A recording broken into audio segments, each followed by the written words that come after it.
신약성경 누가복음 9장 22절부터 26절까지 같이 읽습니다. 가라사대 인자가 많은 고난을 받고 장로들과 대제사장들과 서기관들에게 버림받아 죽임을 당하고 제3일에 살아나야 하리라 하시고, 또 우리에게 이르시되 아무든지 나를 따라오려거든 자기를 부인하고 날마다 제 십자가를 지고 나를 좇을 것입니다. 누구든지 내 목숨을 구원코자 하면 잃을 것이요, 누구든지 나를 위하여 제 목숨을 잃으면 구원하리라. 사람이 만일 온 천하를 얻고도 자기를 잃든지 빼앗기든지 하면 무엇이 유익하리요? 누구든지 나와 내 말을 부끄러워하면 인자도 자기와 아버지와 거룩한 천사들의 영광으로 올 때에 그 사람을 부끄러워하리라. 아멘. 누구든지 나와 내 말을 부끄러워하면 인자도, 우리 주님도 이 땅에 아버지와 거룩한 천사들과 함께 올 때에 그 사람을 부끄러워할 것이다. 그렇게 말씀합니다.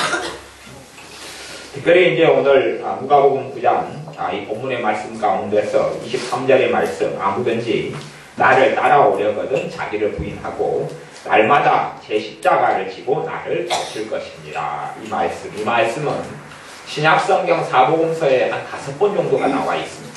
5번 정도.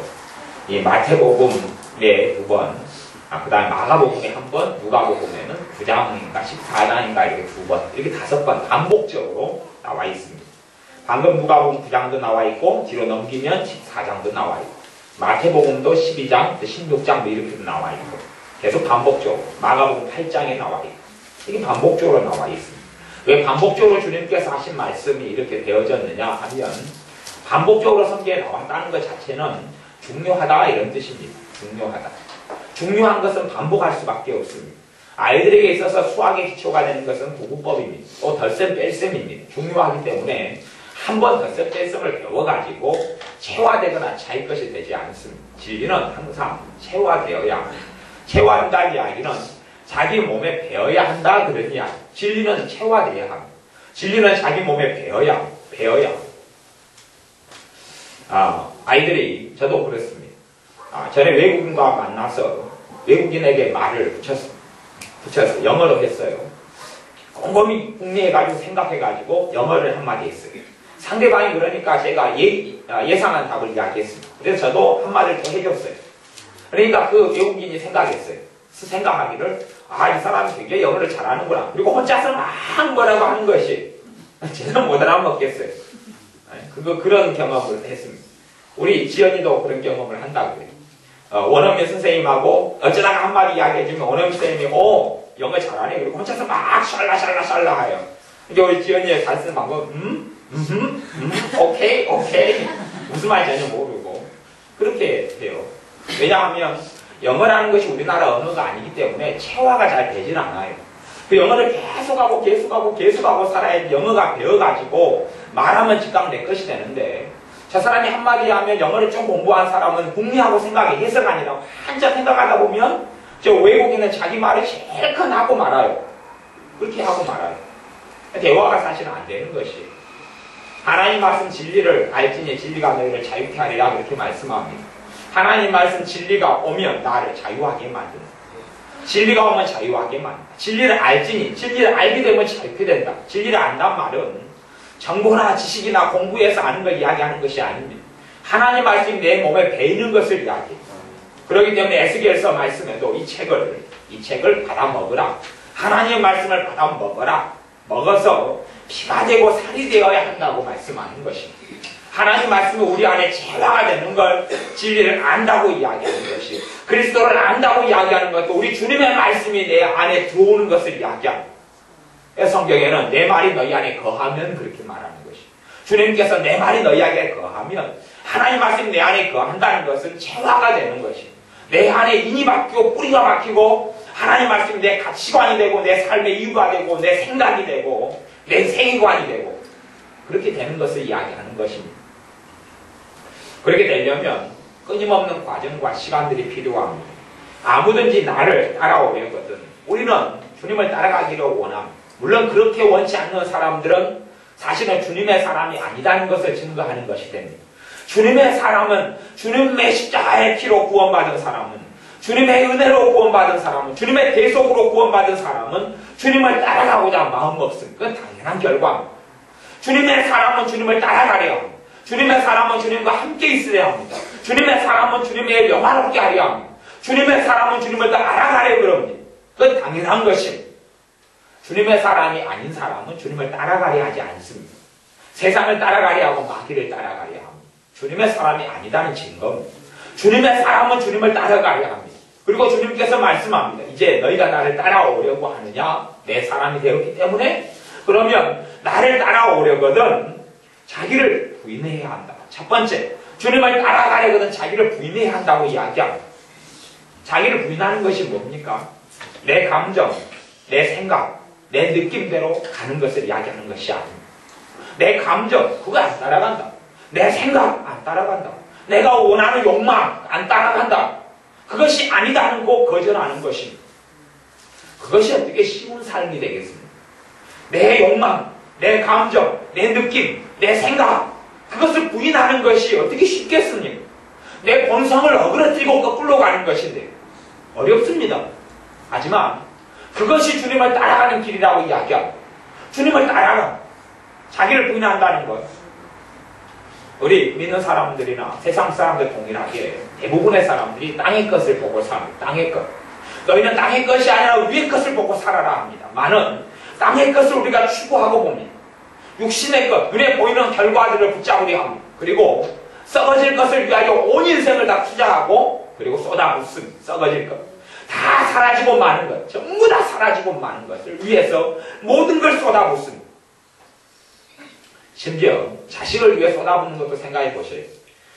자식을 낳아서 자식을 키우고 잘 사람답게 키우는 건 너무나 중요한 일입니다. 그러나 자식을 위하여 쏟아붓는 것이 썩어지지 않을 것이라고 착각하지 마십시오.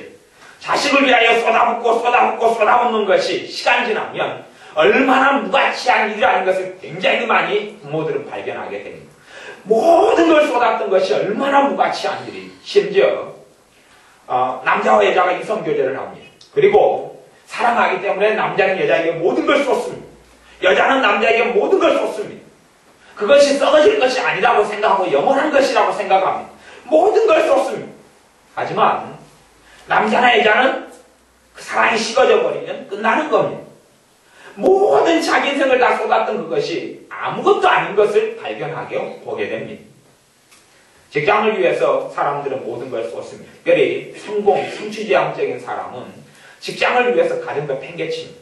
직장을 위해서 가정을 돌보는 것도 안 하고 직장에서 성공하는 것, 직장에서 승진하는 것을 위해 모든 걸 다 쏟는 성공지향적인 남자들이 종종 있습니다. 여자들은 좀 적지만 여자들도 있습니다.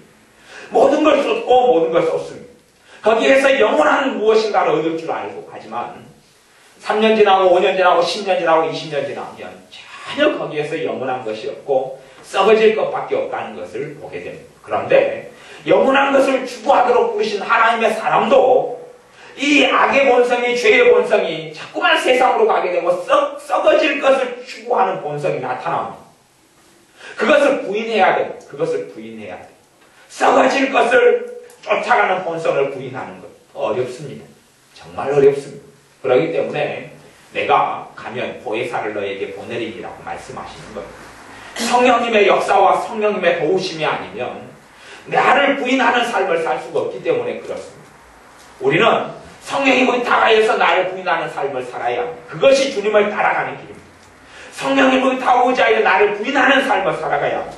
내가 원하는 목적, 내가 추구하는 것, 내가 소망하는 것, 내가 바라는 것, 내가 욕망하는 것, 내가 먹고 싶은 것, 내가 손에 움켜쥐고 싶은 것, 그것들 가운데 많은 것이 부인되어야 합니다. 어렵습니다. 하지만 그것이 주님을 따르는 길이라고 이야기합니다. 그것이 되지 않으면 주님을 따라가는 것이 아니다 라고 말씀합니다. 지금 오늘 성경의 주님께서 주님을 따르는 사람들에게 하셨던 말씀은 구원에 대한 말씀입니다. 구원에 대한 말씀. 그냥 너희가 나를 따르면 어마어마한 상급이 있고 너희가 나를 따르지 않으면 천국은 없는데 상급은 없을 것이다. 그런 이야기가 아니고 너희가 나를 따르지 않으면 너희는 지옥에 간다. 그 이야기를 주님이 하고 있는 겁니다. 지금. 너희가 나를 따라오지 않으면 너희는 지옥에 간다는 이야기를 주님이 하고 있는 겁니다. 그 이야기를 기억하셔야 돼요.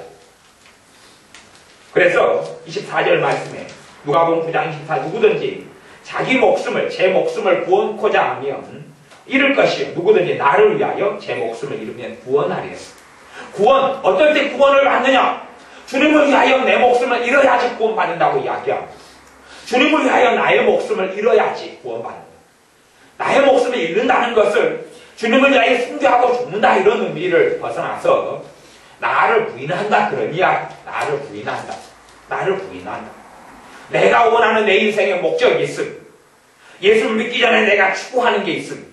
내가 예수를 믿기 전에 원하고 추구하는 것. 믿은 다음에 이제는 신앙을 빙자하고 또한 믿음을 빙자해서 내가 추구하던 것을 하나님을 이용해서 얻으려 합니다. 그것은 자기를 부인하지 않고 자기 목숨을 얻으려는 행위다라고 이야기하는 것이에요. 내가 추구하던 것, 내가 원하던 것, 내가 소망하던 것이 주님 안에 들어오면 바뀌어야 합니다.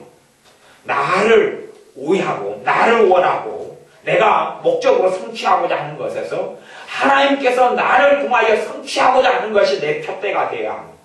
하나님께서 나를 통하여 이루고자 하는 것이 표대가 되어야 합니다. 이건 구원의 문제입니다. 구원의 문제. 이건 영생의 문제입니다. 해도 되고 안 해도 되고의 문제가 아닙니다. 교회가 지금까지 이러한 말씀을 불명확하게 가르치지 않았습니다. 그렇기 때문에 교회의 타락의 이유가 있습니다. 한국교회의 타락의 이유가 무엇에 있느냐? 당신들 멋대로 살아도 된다. 되도록이면 똑바로 살면 좋다. 똑바로 살면 하나님 축복해 주실 것이다. 라고 이야기하고 멈췄습니다. 하지만 자기를 부인하는 삶을 살지 아니한 구원을 못 받습니다. 자기를 부인하지 않는 삶을 자기를 부인하는 삶을 살아야 하고 자기를 부인하지 않고 살아가면 그 사람은 자기 생명을 자기 목숨을 얻고자 발버둥치는 것이 결국은 목숨, 생명, 영혼을 잃어버리게 된다. 영생을 잃어버리게 된다. 생명을 영원한 생명을 잃어버리게 된다고 말씀합니다.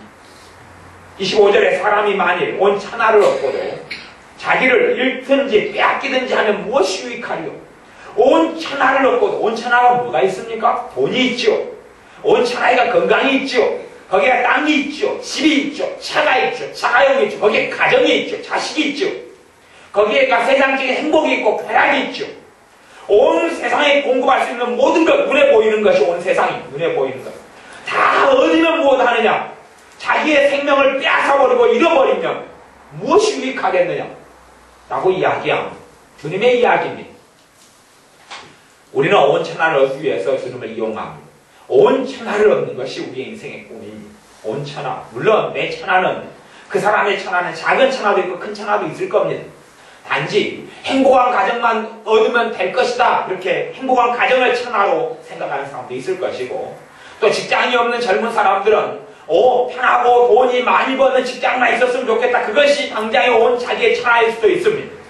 아니면 차가 없는 사람은 내가 차, 아니면 내가 빚 문제가 있어서 빚이 많은 사람은 내 빚을 갚는 것이 온 천하가 될 수도 있을 겁니다. 그것이 온 천하.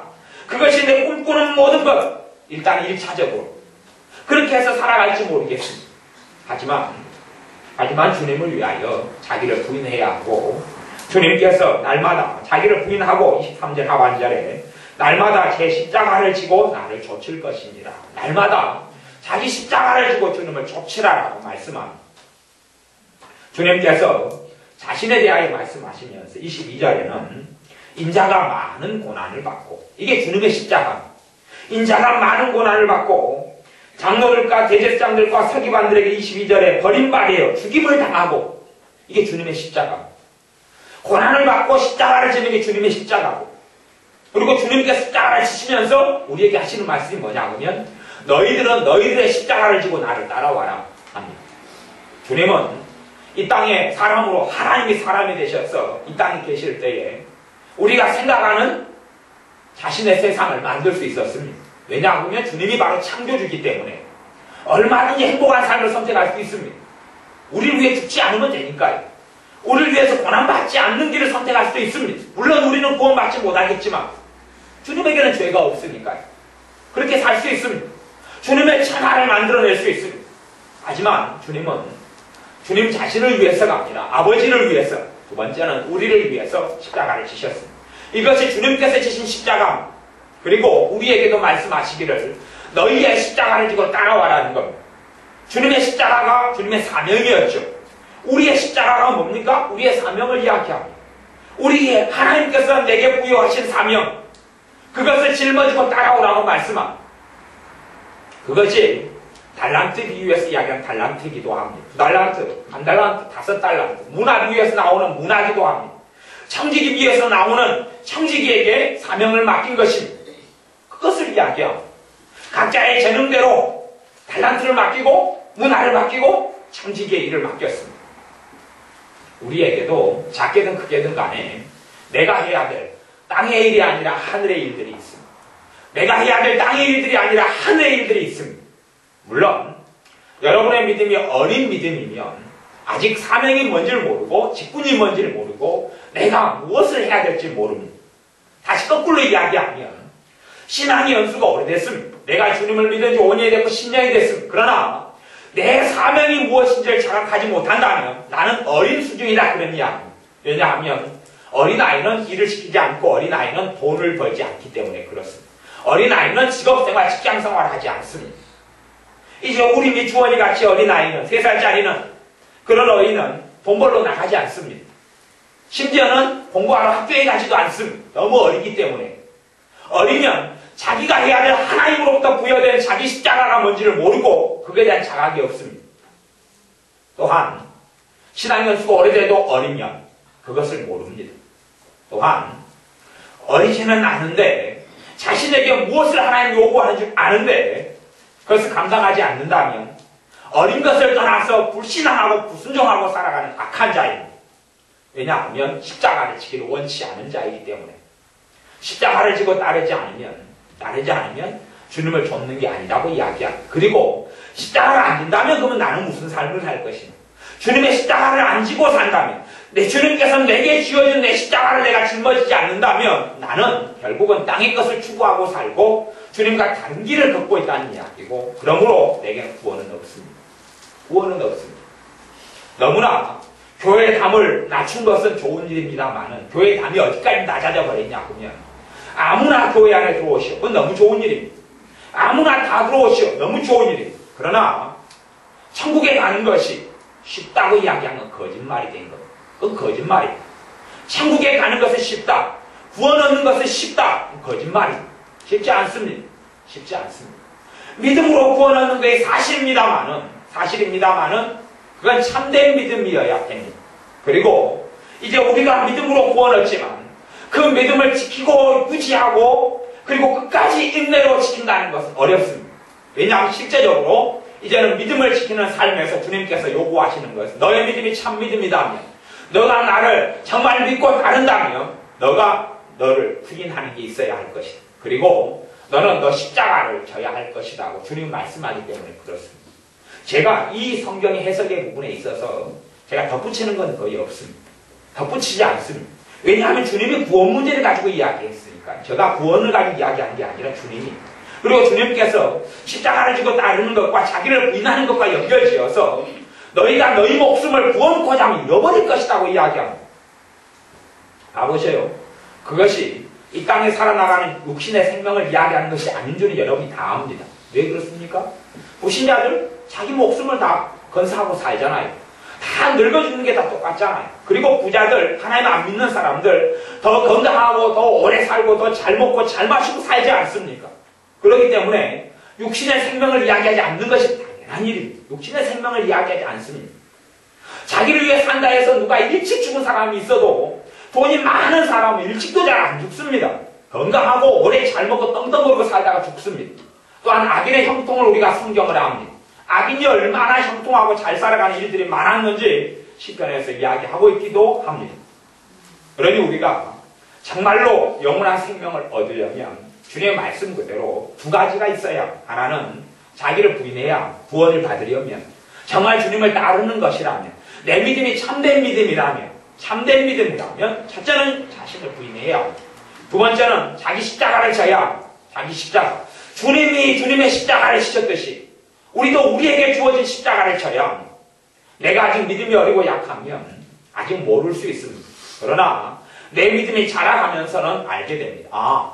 내가 하나님의 나라를 위해서, 주님의 영광을 위해서 내가 무엇을 하는 것이 주님께서 내가 원하시는 거구나 하는 것을 조금씩 깨달아가기 시작합니다. 그렇다면 내 믿음이 자라가고 있다 하고 알 수 있습니다. 대신 이제는 주님께서 내게 원하고 바라시는 것에 순종의 자리에 있지 않으면 성령의 역사는 소멸됩니다. 성령의 역사는 소멸됩니다. 성령님은 더 이상 점점점 역사 안 하시기 시작합니다. 내가 불순종의 자리에 있는데 성령님이 거기서 강하게 역사하시는 거짓말입니다. 거짓말. 그리고 내가 불순종하면 이제는 주님의 은혜와 은사가 떠나갑니다. 그리고 내가 다시 순종하려고 마음을 먹습니다. 그런가 해서 성령의 충만한 역사나 그분의 능력의 역사가 시작되지는 않습니다. 결코 그렇게 되지는 않습니다. 내가 이제는 주님의 십자가를 치고 주님께서 내게 맡긴 내 십자가를 친다는 것을 내가 증명해야 합니다. 주님은 호락호락하지 않기 때문에 주님이 나에게 속아 넘어가지 않습니다. 내 신용에 속아 넘어가지 않습니다. 내가 불순종하고 살아왔던 것이 오래다면 두 가지 문제가 있습니다. 첫째 문제는 죄가 하나님과 내 사이를 가리우는 장벽이 되고 맙니다. 죄가 두텁게 가로막아서 내 기도가 하나님을 듣지 못하게 되어지는 장벽이 되고 맙니다. 너희의 죄악의 담이, 죄악의 장벽이 하나님과 내 사이를 거리를 멀게 했다. 너희의 죄가 너와 내 사이를 거리가 멀게 했다. 라고 선지자를 통해서 말씀하셨습니다. 우리의 죄가, 우리의 기도가 하나님께 상달되는데 가로막는 장애물이죠. 우리의 죄가. 그렇기 때문에 교회 안에서 회개의 메시지, 회개의 말씀들이 그렇게 많이 있는 것이고 성경의 회개에 대해서 그렇게 많이 말씀하시는 것입니다. 우리의 죄가 회개되지 않으면 하나님과 내 사이에 막혀서 내가 아무리 기도한다 할지라도 하나님 듣지 않습니다. 그게 첫 번째 문제. 두 번째 문제는 우리의 죄를 통하여 마귀 역사가 들어와 버립니다. 사단의 역사가 개입되고 들어와 버립니다. 사단의 역사가 들어와서 그 사단이 떠나지 않는다는 것이 문제입니다. 사단이 떠나지 않습니다. 가지 않습니다. 심지어는 죄를 회개해도 마귀가 떠나지 않습니다. 그렇게 마귀가 떠난다는 이야기입니까? 아니요, 안 떠납니다. 마귀 역사, 사탄의 역사는 굉장히 고질적이고 끈질기고 깊습니다. 그렇기 때문에 교회가 마귀를 쫓아내는 사역을 하지 않으면 어떤 믿는 사람도 자유피되기가 어렵습니다. 자유피되지 않아요. 왜요? 죄를 통하여 들어왔던 마귀, 또한 상처를 통하여 들어왔던 마귀, 원망을 통하여 내 삶 속에, 내 생각 속에, 내 마음 속에, 내 감정 속에 들어왔던 마귀, 우상숭배를 통하여 들어왔던 마귀가 쉽게 떠나지 않기 때문에 그렇습니다. 이놈들은 한번 들어오면 이제는 결코 떠나지 않으려고 그 사람 안에 죄를 만들어내려고 유혹하고 미혹하고 그 다음 그 사람을 속이고 참소하고 거짓말하고 별의별 수를 써서라도 그 사람 인생에 떠나지 않으려고 하기 때문에 그렇습니다. 그러한 것이 있기 때문에 내가 이제 하나님께 내게 주신 사명을 감당해야 되겠다. 그리고 그 방향으로 돌려고 해도 결코 쉽게 돌아지지 않습니다. 내가 불순종해왔던 삶이 오래될수록 결코 그렇게 되지 않습니다. 그럼에도 불구하고 하나님은 책임을 여러분에게 저에게 물으실 겁니다. 하나님, 너 사정 알아? 너가 얼마나 마귀의 역사 세고 얼마나 너가 죄가 많이 있어서 너 힘으로 안 될 테니까 내가 다 이해해. 그래 용서해. 절대 하나님 그렇게 안 하십니다. 그건 아셔야 됩니다. 왜냐하면 내 삶의 몫은 내가 짊어질 수밖에 없습니다. 누구에게 탓하고 누구에게 책임지는단 말입니다. 내가 지은 죄의 책임을 환경에게 다른 사람이 어떻게 떠넘길 수 있다는 이야기. 내가 불순종해왔던 삶으로 인하여 성령의 역사가 소멸되고 사라졌는데 내가 누구에게 책임을 지을 수 있다는 이야기. 그럴 수 없습니다. 그렇기 때문에 참된 회개만이 성령의 도우심이 나타나는 그런 길이 될 겁니다. 참된 회개만. 참된 회개와 더불어서 성령님의 역사를 같이 구해야 할 겁니다. 순종함으로 구해야 할 겁니다. 하나님의 자녀들은 하나님의 길을 걸어가지 않으면서 그분의 축복이 함께하기를 기대하고 생각합니다. 하나님의 길, 주님을 따르는 길을 걸어가지 않으면서 자유케 되는 삶을 원합니다. 주님의 길을 따르지 않으면서 주님의 주는 만족이 있기를 원합니다. 주님의 길을 따르지 않으면서 주님이 주는 행복이 있기를 원합니다. 그러나 주님이 주신 모든 것은 주님을 따를 때에 주어지는 것입니다. 주님을 따르지 않을 때는 이제 사라져가기 시작합니다. 초신자 때는 좀 있는 것 같죠.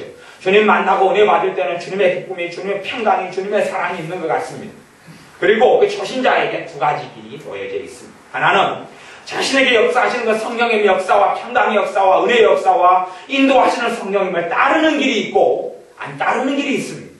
예수님을 영접하고 난 다음에 기쁨이 있고 충만이 있습니다. 적게든 크게든 마음을 연 것만큼 죄의 문제만큼이 아니라 주님께 마음을 연 것만큼 그 은혜의 역사가 있습니다. 그런데 사람이 두 가지 길 속에서 순종과 불순종을 선택하기 때문에 순종을 선택해 걸어가면 성령의 역사는 계속될 것이고 은혜의 역사가 계속될 것이고 은혜의 역사가 강해질 것입니다. 그러나 교만하고 악해지고 불순종해지고 세상의 탐닉 속에 들고 쾌락 속에 빠져들면 성령의 역사가 소멸되어 갑니다. 그렇기 때문에 우리에게 너희가 성령님을 소멸치 말라고 이야기하는 것, 성령님의 역사가 소멸되어 가는 것, 내 생각과 내 삶 속에서 성령의 역사가 뭡니까? 사랑이 식어져 가는 겁니다. 하나님 평강이 사라져 가는 겁니다. 희락, 기쁨이 없어져 가는 겁니다. 즐거움이 없어집니다. 인내, 오래 참음이 사라짐, 절제하지 못하게 되어짐. 그렇게 성령의 권능과 능력으로 열매로 나를 도우시는 것이 사라져가기 시작합니다. 왜요? 내가 불순종의 길 속에 들어가 버렸기 때문에 그렇습니다. 그리고 이제 내가 찾으려고 그럽니다. 하나님 그 은혜, 옛날에 내가 까먹었던 은혜가 어디 있습니까? 하고 찾습니다마는 내가 순종의 길에 돌아서야 합니다. 내가 순종의 길에 돌아서야 합니다. 물론 돌아서지지 못할 때는 답은 하나밖에 없습니다. 가슴을 치고 애통하고 통곡하고 우는 수밖에 없습니다. 그렇기 때문에 애통하는 자에게 복이 있다. 저희가 위로를 받을 것이다 라고 말씀합니다. 애통하고 울고 통곡하는 수밖에 없습니다. 내가 영적인 질병에 걸려 있는데 안일무사하게 태평하게 어느 때가 되면 은혜를 주시겠지. 아니요, 그런 걸 기다리지 마십시오. 언제가 돼도 은혜가 안 오기가 더 쉽습니다. 그리고 가만히 있는다 해서 절대 하나님의 은혜가 오지 않습니다. 여러분이 감나무 밑에서 입 벌리고 누워있는 사람을 보시면 여러분은 어리석다고 생각하실 겁니다. 그 사람 감나무 밑에 입 벌리고 있으면서 감이 입안에 떨어지기를 기다립니다. 물론 떨어질 수 있을 겁니다. 바람 불면. 대신에 감이 떨어져서 첫째는 그 사람의 코뼈를 깨트릴 겁니다. 두 번째 떨어져서 감이 너무 크기 때문에 대공 같은 것이 떨어져서 이빨을 깰 겁니다. 떨어져서 머리를 깨트릴 겁니다. 정확히 입 속에 안 들어가. 대공 이렇게 큰 것이 입을 아무리 크게 벌려보세요. 우리 화연이 입이나 되면 몰라도 딴 사람 입이야 제대로 들어갈 수 있겠습니까? 안 들어가죠. 아니면 화인처럼 돼서 들어간다고 쳐요. 목구멍에 걸려버리죠. 감이 너무 크니까 꿀꺽 안 삼킨단 말입니다. 감나무 밑에 누워있어도 절대 감이 떨어져도 우리가 기대했던 대로 감이 절대 떨어지지 않습니다. 모르죠? 감이 떨어졌는데 홍시가 한 5개 떨어져서 온 얼굴과 온 몸을 지저분하게 만들고 말겠지요. 그런 요행수를 절대 신앙생활에서 바라지 마십시오. 심은 대로 거두는 것이, 심은 대로 거두는 것이. 주님을 간절히 찾고 찾는 자가 만나주신다고 약속합니다. 하나님을 가까이 하라 그래야 너희 가까이 하시리라고 이야기합니다. 그렇게 이야기하는 거지. 가만히 있어도 어느 때에 제가 요즘 사람들 가운데 하나님의 부흥을 기다리는 사람들이 종종 있는 것을 봅니다. 하나님의 부흥을 기다립니다. 그러면 생각하기를 하나님의 부흥만 나타나면 내 인생과 삶과 마음이 내 가족이 다 달라질 거야. 그럽니다. 제가 그런 사람을 보면서 야 미쳤다 속으로 생각합니다. 왜냐하면 그 사람들이 올바로 바르게 심어야 합니다. 믿음으로 심고 하나님 앞에서 울며 씨를 뿌려야 합니다. 그 심지 않고는 어떻게 거둔단 말입니다. 심지 않고는 거둘 수가 없습니다. 우리가 심어야 할 두 가지. 첫째, 자신을 부인해야 합니다. 자신을 부인할수록 성령의 역사가 강해집니다. 자신을 부인한다는 것은 그러면 나란 존재가 쓸모없는 존재냐? 그걸 이야기하지 않습니다. 내 안에는 두 가지 나가 있습니다. 성경적으로 이야기하면 두 가지 나가 있습니다. 하나는 영적인 나가 있습니다. 거듭난 나가 있고 그걸 새 사람이다 그럽니다. 또 하나의 나는 옛사람이 있습니다. 거듭나지 않은 나. 옛 본성을 그대로 가지고 있고 옛 가치관, 옛 상처, 옛 아픔을 그대로 가지고 있는 나가 있습니다. 두 종류의 나가 있습니다.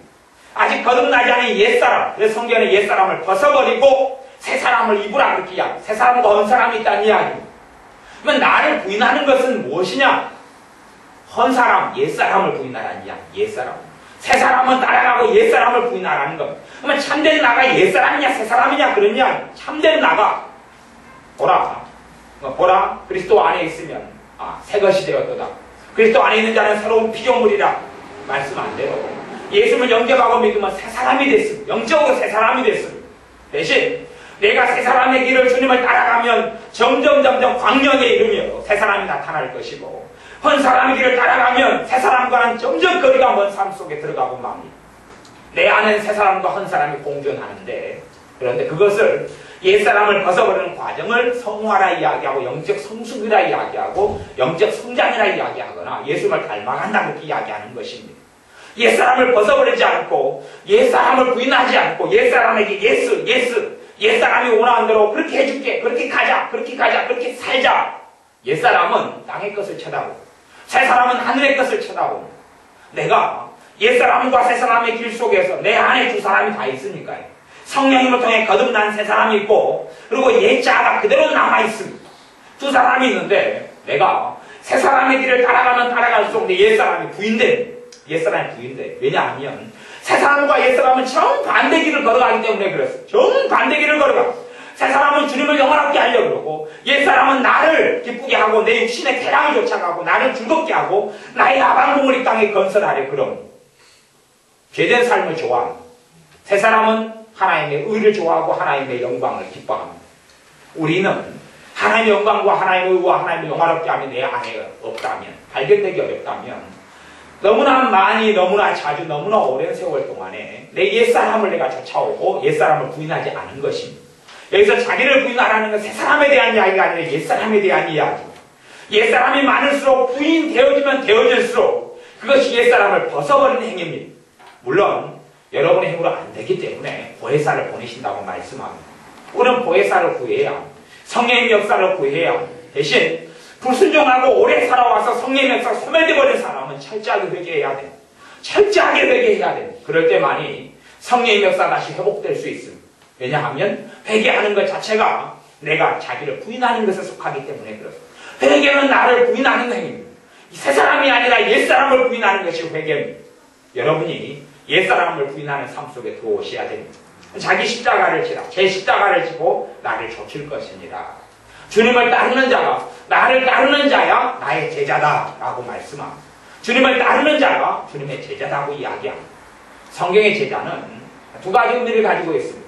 보통의 교회가 쓰는 제자의 개념은 믿음이 성장한 사람, 성숙한 사람, 이런 사람을 제자라 그럽니다. 하지만 성경에 쓰는 제자의 의미는 그것이 아닙니다. 그리스도인을 제자라 그럽니다. 그리스도인을 제자라. 그러니까 성경의 마태복음 4복음서에 나오는 제자의 뜻은 뭐냐 하면 예수를 믿는 사람을 제자라 그럽니다. 그래서 과거에, 지금은 크리스찬, 그리스도인, 신자, 기독교인, 그 말이 옛날 말이 제자라는 말이었습니다. 그리고 이제 안디옥 교회, 이방인 교회 안디옥 교회가 세워진 다음에 비로소 그리스도인, 기독교인, 크리스찬이라는 말이 생겨났습니다. 그렇기 때문에 주님께서 나를 따라오는 자라야 내 제자다 하는 이야기는 주님의 사람이고 그리스도인이고 크리스찬이라는 이야기고 주님을 영접한 사람이라는 이야기. 주님을 따라오는 사람이 주님의 사람이기 때문에 주님의 사람이 가는 곳 주님의 나라 천국입니다. 주님을 안 따르는 사람은 주님의 사람이 아닙니다. 그리고 제자가 아니죠. 제자라는 것은 단지 역대로 성숙하고 성장하고 그래서 교회에서 하는 제자 훈련, 믿음이 좋은 사람이 하는 것, 그게 아닙니다. 제자라는 뜻은 예수님 영접한 사람, 하나님의 자녀가 제자의 뜻입니다. 그게 같은 뜻이에요. 같은 뜻. 그리스도인, 크리스찬과 제자가 같은 뜻입니다. 그래서 사도행전에는 제자 예수가 3천이나 더하더라 그렇게 이야기하는 것이 제자 예수가 더했다. 그리고 단순히 이제 제자의 반열 속에 들어옵니다. 이제 이 사람이 제자의 삶을 살 수도 있고 안 살 수도 있습니다. 가보세요. 어떤 울타리 테두리 속에 들어오면 구원을 받는다고 쳐요. 어떤 원 안에 들어오면 구원을 받는다고 쳐요. 그러면 우리가 예수님을 영접함으로 이 원 안에 들어옵니다. 들어왔어요. 들어와서 가만히 있어서는 안 됩니다. 이제 두 가지 길밖에 없습니다. 원 안에서 원에서 중심으로 가든지 아니면 밖으로 나가버리든지의 길이 있다고 쳐요. 두 가지 말고는 없습니다. 멈춰있는다는 것은 없습니다. 내가 그러면 제자가 되어서 예수를 영접함으로 지금 구원의 반열에 있죠. 나는 가만히 있지 않습니다. 거기서 전진하든지 후퇴하든지 원 안에서 주님과 함께 거하든지 밖으로 떠나든지 그것은 두 가지입니다. 주님을 따르든지 따르지 않든지의 이야기입니다.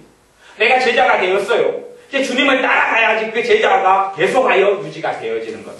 주님을 따르지 않으면 제자가 안 되는 것이고 그리고 주님을 부인하는 자라고 이야기합니다. 성경에는 주님의 부인을 두 가지 부인이 있다고 이야기합니다. 하나의 부인은 입으로 주님을 부인하는 사람 한 가지. 두 번째는 입으로는 주여 주여 하지만 실제로 삶 속에서 행위로 부인하는 사람. 그래서 성경에는 불법을 행하는 자들아 나를 떠나가라.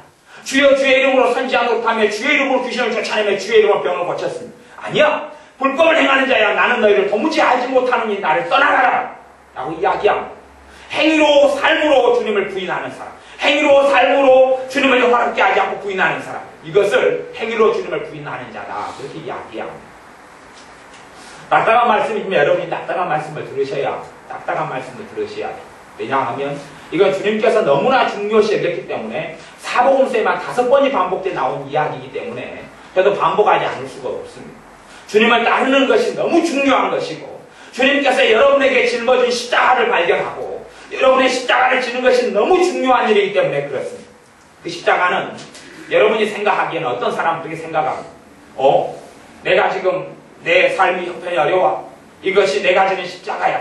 내가 요즘에 돈 문제가 심해. 그것이 내가 지는 십자가야. 내 건강이 좀 안 좋아. 이것이 내가 지는 십자가야. 그렇게 생각하는 어리석은 사람이 있습니다. 그건 십자가 아닙니다. 십자가는 주님이 내게 주신 것이 십자가입니다. 주님이 내게 주신 것. 내 삶 속에 인생사 세계에 살면서 가지게 되는 어떤 문제들이 십자가가 아닙니다. 때로는 그 가운데 예외적으로 십자가인 경우도 있습니다만 일반적으로는 그렇지 않습니다. 여러분이 하나님 앞에서 가져야 될 사명, 하나님께서 여러분에게 교회 한 지체로서, 몸된 지체로서 가져야 될 사명, 그 역할을 하는 것이 십자가입니다. 교회의 본 뜻은 그리스도의 몸, 주님의 몸을 교회라 그럽니다. 또 주님이 머리고 여러분은 교회고 교회 지체입니다. 지체라는 이야기는 성경에는 이 사람으로 교회가 비유되어 있습니다. 주님이 머리고 이 몸이 교회인데 각 사람마다 지체다. 지체라는 이야기는 어떤 사람은 손가락, 발가락, 손, 무릎, 관절, 간, 허파, 심장, 간장, 췌장, 대장 이렇게 몸의 모든 기관들, 한 기관들이 한 지체라고 그럽니다. 어떤 사람은 그건 발가락이 될 것이고 어떤 사람은 손가락이 될 것이고 어떤 사람은 관절이 될 것이고 어떤 사람은 대장이 될 것이고 이렇게 지체가 다르다는 이야기입니다. 그러면 손가락이 일을 해야 될 거 아니에요. 손가락이 일을 하지 않으면 손가락이 아닙니다. 발가락이 일을 하지 않으면 그 사람은 장애입니다. 그럽니다. 심장이 일을 하지 않고 뛰지 않고 일을 하지 않으면 그 사람은 죽습니다. 모든 기관들이 다 마찬가지입니다. 그것을 찾아내고 그것을 발견해야 할 그것이 십자가입니다. 내게 십자가가 그겁니다. 그것을 알지 못하는 사람 아직 어린아이입니다. 내 사명과 내가 해야 될 하나님께 감당해서 십자가를 발견하지 못하는 사람 어린아이입니다. 그러니 우리가 기도해야 될 것, 주님, 내가 주님의 십자가를 짊어지기를 원합니다. 내가 주님의 십자가를 짊어지기 원합니다. 하는 간절한 열망과 소망을 가지고 십자가를, 주님께서 내게 지어진 십자가를 짊어지기 원하고 그 간절함과 사모함이 있는 사람들에게 주님께서 하시는 것이 있습니다. 그것은 내가 짊어져야 될 십자가를 보여주시는 거예요. 조금씩 열어주십니다. 커튼을 열듯이 조금씩 보여주십니다. 조금씩 깨닫게 하십니다. 자기의 사명을 도무지 감당하지 않으려는 사람에게 사명을 보여주지 않습니다. 왜냐하면 주님은 거룩한 것을 진주를 개에게 돼지에게 주지 않는 분이기 때문에 그렇습니다. 주님의 거룩하고 아름다운 것을 아무나에게나 주지 않습니다. 그래서 주님께서는 말씀을 전하실 때도 주님에게 말씀을 들어오는 모든 사람들에게 알아먹기에 말씀을 안 전했습니다. 여러분은 주님에 대한 판타지가 있는지 몰라도, 주님에 대한 환상이 있는지 몰라도 주님은 그렇게 여러분이 생각하지 호락호락한 분이 절대 아닙니다. 주님의 제자들에게도 어떻게 말씀하시냐면 너희가 절대 거룩한 것을 개에게 돼지에게 주지 말아라 라고 이야기했습니다. 제자들이 궁금했습니다. 주님, 왜 우리에게 비유로 이야기합니까? 그리고 이 모든 사람이 알아먹게 좀 이야기하시지 왜 못 알아먹게 이야기합니까? 그리고 주님, 왜 우리하고 은밀히 있을 때에 말씀의 뜻을 우리한테만 풀어주고 가르쳐줍니까? 왜 이 말씀을 들어오는 모든 사람에게 주님의 그 명쾌한 말씀과 뜻을 풀어주고 가르쳐주면 되는데 그들에게 하나님 말씀에 깊이 있는 걸 왜 안 가르쳐주고 우리한테만 가르쳐줍니까? 라고 이야기합니다. 그런데 주님께서 하신 이야기가 있습니다. 주님께서 몇 가지 이야기를 하셨는데 그 중에 하나는 이 모든 사람들에게 이들에게 하나님의 비밀을 알려주는 게 하나님 뜻이 아니다. 하나님 뜻이 아니다. 이들에게 허락되지 않았다. 너희들에게만 허락되었다. 이들에게 허락되지 않았다. 이게 첫 번째. 두 번째는 들을 게 있는 자가 들어야 한다. 들을 게 없는 자는 듣지 않아야 한다. 강팍한 자는 그대로 강팍하게 남고 악한 자는 그대로 악하게 남아야 한다. 그런 것이. 그래서 말씀을 꼭 깨달아서 돌이켜 고침을 받을까 두려워한다. 고침을 받을까 오히려 염려된다. 고침받지 않아야 된다. 라고 선지자의 말씀을 통해서 이야기하시는 대목이 몇 번 나오는 것을 여러분이 성경을 통해 알 수가 있습니다. 모든 사람에게 주님께서 모든 비밀과 말씀에 깊이 있는 것을 절대 가르치지 않았습니다. 여러분이 주님을 따라오는 것만큼 주님의 귀한 것들을 보여주실 겁니다. 여러분이 주님을 따라오는 것만큼 주님께서 여러분의 맡긴 십자가를 보여주실 겁니다. 그리고 그러면 성령의 놀라운 역사와 충만하심과 하나님이 나와 동행하심이 어디서 일어나느냐? 내가 나를 부인해 가고 십자가를 지고 가면 갈수록 그분의 영광이 드러납니다. 주님이 그 자리에 계시거든요. 주님이 내 길을 따라오시는 게 아니라 주님이 주님의 길을 가시고 나는 주님의 길을 따라가는 데에 주님의 영광이 나타나는 것입니다. 내가 내 영광을 위해 살 때에 주님이 내 영광에 함께 하시는 게 아니라 주님의 영광은 주님이 지키시고 주님의 영광의 자리에 내가 들어갈 때에 주님의 영광이 나타나는 것입니다. 주님께서 내게 주신 십자가를 내가 짊어지고 그 길을 갈 때에 성령의 역사가 강력해질 것이고 충만해질 것이고 뜨거워질 것이고 거기에 하나님의 사랑의 역사, 거기에 하나님의 평강의 역사와 하나님의 희락의 역사하는 것입니다. 우리는 주님의 길을 안 걸어가고 자기를 부인하지 않고 나를 위해서만 살고 내 영화를 위해서만 살면서 여기에 충만케 해주소서, 여기에 찔찔나게 해주소서, 여기에 성령 임재해 주소서, 여기에 평안을 주소서, 여기에 형통을 주소서, 여기에 축복을 주소서 그러지만 거기에는 없습니다. 거기에는 없어요. 갈수록 불순종하는 삶이기 때문에 성령의 역사는 점점점 소멸될 뿐이고 사라지고 약해질 뿐입니다. 흐릿하게 남을 뿐이에요. 점점점 흐릿해지면 하나님의 살아계신 것까지 흐릿해집니다. 하나님의 살아계신 것까지 흐릿해져요. 예배 드릴 때는 하나님이 살아계신 것 같고 찬양할 때는 하나님이 살아계신 것 같고 그리고 혼자 집에서 기도할 때는 기도가 안 나옵니다. 하나님이 안 계시는 것 같거든요. 하나님이 안 계시는 것 같아요. 예배 드릴 때만 조금 생각나고 느껴지고 이제 점점점 흐려집니다. 왜요? 하나님의 살아계신 것이 믿어지게 하고 깨달아지는 역사는 성령님으로부터 오기 때문에. 근데 성령 역사가 없어져 버려요. 이제 거의 없어져 버려요. 없어져 버려서 야 내가 신앙생활하고 예배드리고 기도하는 것이 헛수고다 그렇게 되고 맙니다. 왜요? 믿음이 떨어져 버리고 성령 역사가 사라져 버렸다. 그 증거입니다. 육체의 것보다 아무것도 아니게 돼버려요. 하나님을 위해서 수고하고 애쓰는 것이 아무 필요 없다. 아무 가치가 없다. 영적인 눈에 보이지도 않는데 하나님의 눈에 보이지도 않는데 이 말씀을 알고 깨닫는 것이 뭐가 중요하냐? 아무것도 아니다. 기도하는 거 아무것도 아니야. 찬양하는 거 아이고 뭐 유행가 부른가 찬양하는 거 무슨 차이가 있어. 그렇게 변해버리고 막 왜냐하면 성령님이 계셔야 영적인 것이 실제가 되고 사실이 되고 현실보다 더 사실이 되게 하시는 분이 성령님인데 그 성령 역사가 사라져버린다는 이야기예요. 점점 없어져 버려요. 왜요? 내가 내 옛사람을 부인하지 않고 주님께서 내게 십자가를 짊어지고 걸어가지 않기 때문에 걸어가지 않아요. 참으로 많은 어리석은 사람들은 자기 마음대로 살고 자기의 길을 걸어가고 살면서 하나님 이곳에 함께 하소서 이곳에 주의 영광으로 함께 하소서 그럽니다. 하나님 비웃습니다. 하나님 비웃어요. 거기 그 자리에 육체의 소욕이 있는 자리에 네 영광이 있는 자리에 네가 마음대로 살고 그냥 그 자리에 내 영광이 있다고 거기에 내 성령님의 충만한 역사가 있다고 착각하지 마. 하나님은 하나님의 길에 함께 하시고 하나님의 영광이 함께 하십니다. 우리가 주님의 길을 걸어갈 때 그 자리에가 진짜 하나님의 자녀로서 누릴 것이 다 그 자리에가 있습니다. 하나님의 자녀로서 누릴 자유함이 주님의 길을 따르는 그 자리에가 있습니다. 거기에가 보물들이 곳곳에가 숨겨져 있습니다. 자신을 부인하고 부인할수록 우리에게 참 자유가 옵니다. 자신을 부인하고 내 옛 소욕을 죽여버리고 버려버리고 주님을 따르고 따르는 길 속에가 성령의 충만하심이 거기에가 하나님의 영광이 거기에가 하나님의 은혜가 거기에가 하나님의 놀라운 사랑이 그 자리에가 숨어 있습니다. 내 십자가를 주님께 내게 하라간 십자가를 짊어지고 한 걸음 한 걸음 뛸 때야 벳세메스로 가는 두 암소처럼 눈물 흘리며 걸어갈지는 몰라도 그 걸음을 떼고 떼다 보면 하나님의 영광에 이르게 됩니다. 내가 내 십자가를 지고 주님께서 내게 주신 십자가를 지고 그 길을 걷고 걷다 보면 어느 때 보면 내 삶이 쉬워져 있고 가벼워져 있고 하나님의 은혜로 충만하게 있는 내 모습을 발견하게 됩니다. 왜냐하면 하나님이 함께 하시기 때문에 그렇습니다. 모든 사람들에게 하나님이 함께 하시냐고요? 신학적으로 말하면 그게 맞는 말이겠지만 실제적으로는 틀린 말입니다. 틀린 말이에요.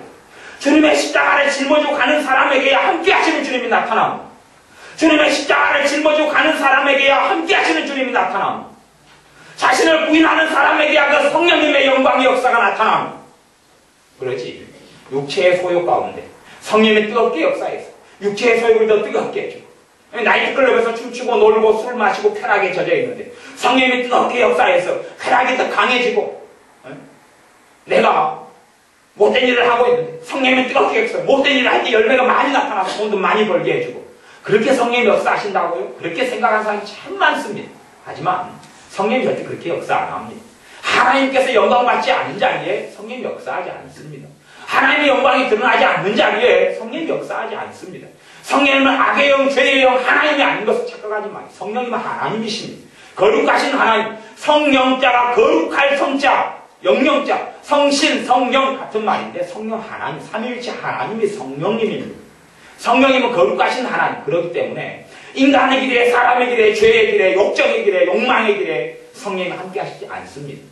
거기에 함께 하신다고 착각하는 사람들이 어리석은 사람들, 하나님을 모욕하는 사람들이, 하나님은 마귀하고 똑같잖아요. 성령이 마귀하고 똑같아요 하고 말하는 사람들이 똑같습니다. 우리가 우리에게 허락하신 십자가를 발견하도록, 내가 주님, 나를 이 땅에 태어나게 하셔서 내 인생이 이제 많이 안 남았습니다.